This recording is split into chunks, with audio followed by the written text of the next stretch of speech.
I was not expecting there to be two Vovs in this Limbus pass, but there is. Both are the same E.G.O though.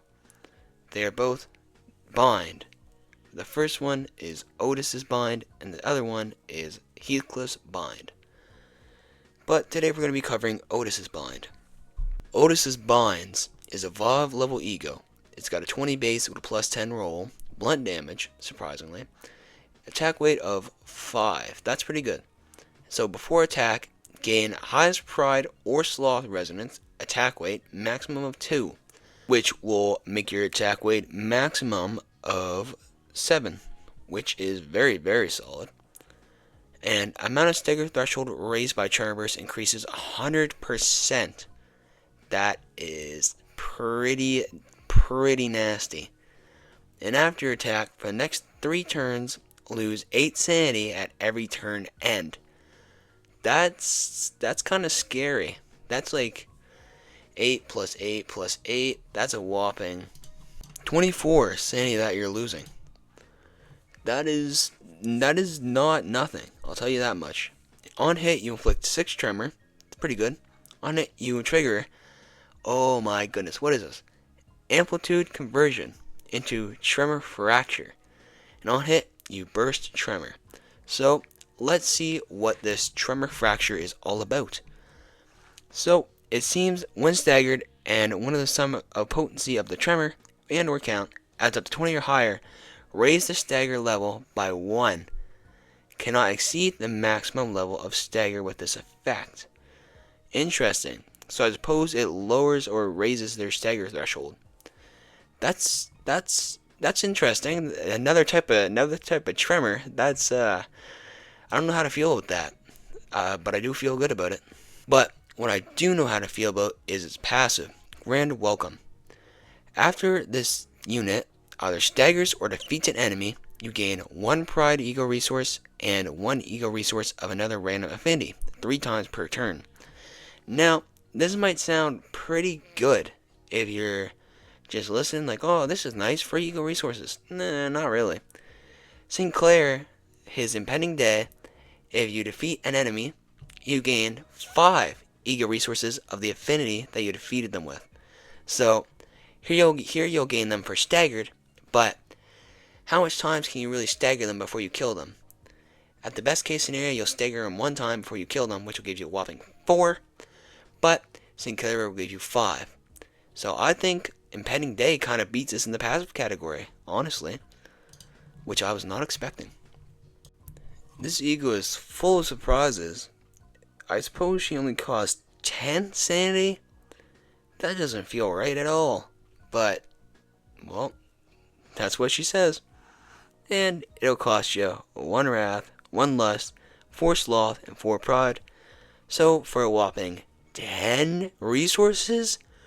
Holy smokes, that is a lot of resources. I suppose it makes sense, this is a pretty good E.G.O, but you know. And your resources, your resistances will change. So let's see what they change to. Fatal to Sloth, fatal to Gluttony, or not Gluttony, Gluttony. Ineffective to Gloom, ineffective to Pride, and endured to Envy. This is good, right? You're gaining more than you're losing, so that's always nice and always appreciated. Almost as much as we appreciate seeing the corrosions, which this corrosion is pretty good, I would think. I don't know, I haven't read it yet, but let's read it now. So your attack weight will change to 5. Well, it didn't change. You'll get a different roll of 34 at the base and negative 14. So worst case scenario, you'll still be rolling 20, and you'll be doing blunt damage. So that's pretty good. That's pretty freaking good. Now before attack, gain highest pride or sloth resin, negative 2, attack weight maximum 2. So same thing again, and raise the amount of stagger threshold raised by Traverse increased by 50%. So that's only half of what it was in the non-corroding, so awakening. That's interesting. Inflict 6 tremor. Oh, inflict 3 tremor count. Trigger tremor amplitude to tremor fracture. We went over that. Tails hit, trigger tremor burst, on hit, tremor burst, on hit, tremor burst. Interesting, interesting, interesting, interesting. Well, you know how I said Rhyme Shank was above effervescent corrosion? I might be wrong about that now. We have this E.G.O, honestly, might change that. Because adding a new type of tremor into the equation, goodness gracious, that just switches it all up. And even by itself, it's not bad. It can inflict a good amount of tremor, but it also bursts a lot of tremor too. So stacking up by itself with this E.G.O is not necessarily reliable. Although, even if you burst the tremor, it's still pretty good. Almost as good as the drip, which is phenomenal, as I would hope most valves are. Even the corrosion and the base, they look pretty similar. I mean, they look a little different, but they're pretty similar in the looks. But they're both really good, and I like them. I like them a lot.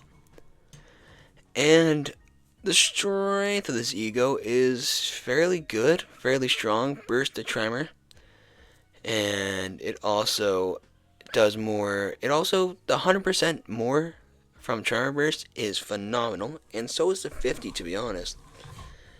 But the roll of a 30 is pretty solid, and the roll of 34 is also very good. So strength of this E.G.O, you gotta put her at least like 8 or 9, probably 9 to be honest. Actually, I'll put her at 8 because I'm assuming Heathcliff's gonna take the place of 9 or 10. But we gotta wait to see.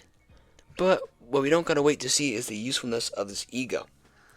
And there's a lot to this E.G.O. There's a lot of blah blah blah. Gain E.G.O resources, do extra things, do inflict a bunch of tremor, yada yada yada. That's all good. That's all good and peachy. But inflicting tremor fracture, that is what caught my eyes. That alone, being able to inflict a new type of tremor, instantly 10. Instantly 10. No questions, no ifs, ands, or buts. Instantly a 10 in usefulness. You love to see new status effects. Well, that was the E.G.O. Pretty honestly, I was not expecting Outis's minds to be evolved, but it does stand up to being evolved. I mean, it inflicts a new type of tremor.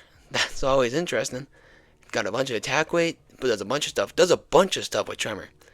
So actually, I think this might be the sinking and tremor season. If I had to throw my hat in the ring, which I don't have to, but I think I will.